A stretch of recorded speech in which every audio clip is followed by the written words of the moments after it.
দোস্ত, তোমরা যারা আজকে 365 দিনে কোনোদিন খোদার ফজরের নামাজ পড়লা না, তিনি যদি বলে ফেলে যে নাফরমান আর কোনোদিন তোরে আমি সেজদা দিতে দেব না, তোর কোন আব্বাই সেজদা দেওয়াইবে তোরে?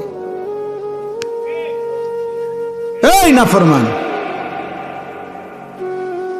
গত 1 বছরে যে কোনোদিন 5 ওয়াক্ত নামাজ পড়ো নাই, আল্লাহ যদি বলে যা আর কোনোদিন তোকে সেজদা দিতে দেব না, যা।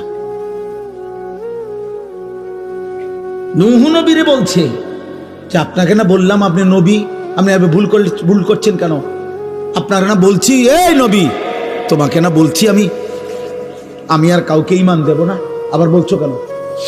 কোরআনুল কারীমের মধ্যে আছে বাপ, নূহ নবীর মতো নবী 950 বছর যে আল্লাহর দিকে ডাকছে মানুষকে, সেই নবী এবার আবার হাত তুলে বলছে আল্লাহ আমার ভুল হয়ে গেছে, আমি বিষয়টা বুঝি নাই, আমি সন্তানের অস্থিরতায়, আল্লাহ আমি আপনার ফয়সালার কথা আমার মনে নাই, আমার সন্তান জাহান্নামী হবে, এটা আমারে পাগল বানায় ফেলছে, এটা আমারে অস্থির বানায় ফেলছে, আমারে ভুলায় দিছে আপনার কথা, আপনি আমারে মাফ করে দেন।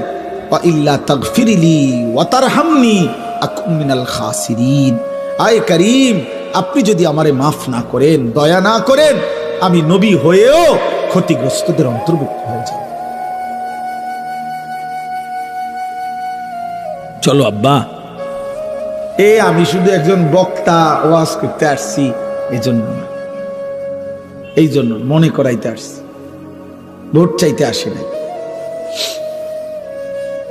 ভোট চাইতে না, আখেরাত মনে করাইতে আসছি।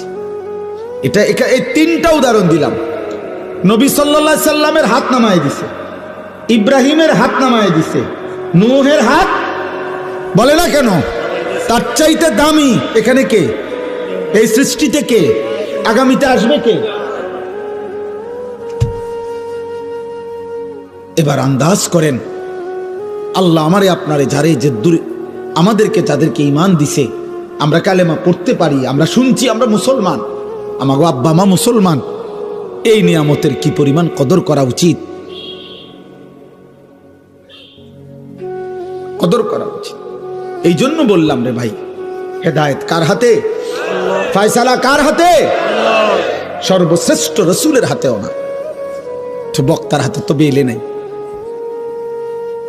বক্তার তো সেই হিসাবে কি নাই, বেলে তো নাই। আচ্ছা, এর উল্টা আরো 3টা উদাহরণ দেই।